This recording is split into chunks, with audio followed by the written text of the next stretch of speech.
이루입니다. 오늘은 공무집행 방해죄의 부재 방법에 대해서 말씀드리겠습니다.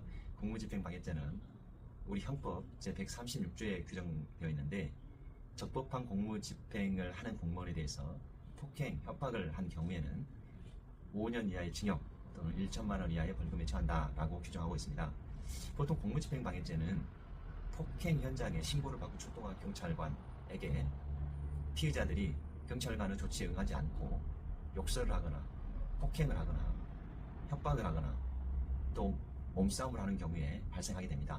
그럴 경우에 경찰관은 옛날처럼 강압적으로 하지 않고 바로 직행을 합니다. 즉 바로 영상을 찍어서 증거로 남기게 됩니다. 이럴 경우에 경찰관들은 공무집행 방해가 발생하면 그 폭행, 협박의 정도에 따라서 폭행, 협박의 정도가 수인하기 어려운, 즉 참기 어려운 정도가 되면 바로 현행범으로 체포해서 지구대로 인계하게 되고, 지구대로 인계해서 몇 시간 있다가 바로 경찰관, 즉 경찰서로 연행해서 조사를 하게 됩니다.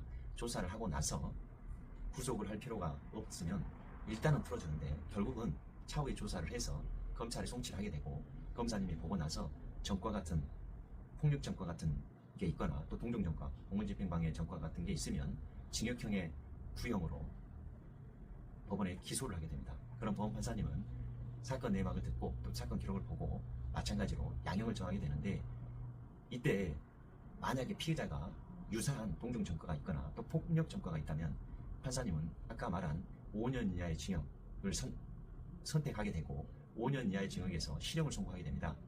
그럴 경우에 피해자는 일단은 피해자를 만나서 사죄를 해야 되고, 보통은 경찰관을 찾아가도 경찰이 만나주지 않습니다. 그래서 여러 가지 방법을 또 통해서, 임명을 통해서 피해자에게 적극 사과를 해야 되고 피해자하고 합의를 해야 되는데 경찰관이 합의를 해주지 않습니다. 대부분 해주지 않기 때문에 법원을 통해서라도 공탁하는 방법을 생각해서 공탁을 해서 선처를 받아야 되는 사안입니다.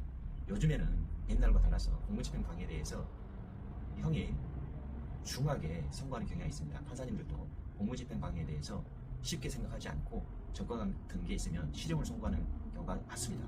따라서 공무집행 방해 사건이 연루됐다면 적극적으로 대응을 하셔야 되고 법률 전문가하고 협의해서 선처를 받는 게 중요하다고 하겠습니다.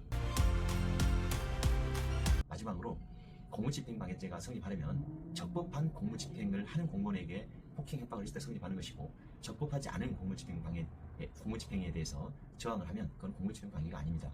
옛날에 영화 공공의적에 나온 강철중처럼 그냥 경찰관이 적법 절차를 지키지 않고 직무를 집행했을 때는 저항을 해도 그거는 공무집행방해가 되지 않기 때문에 그 경우에는 적극적으로 대응하셔서 무죄를 선고받으셔야 됩니다. 자, 오늘은 공무집행방해죄의 부재 방법에 대해서 말씀드렸고, 또 위법한 공무집행방해에 대해서는 적극적으로 대응하셔서 무죄를 선고받아야 된다라는 점에 대해서 말씀드렸습니다. 감사합니다.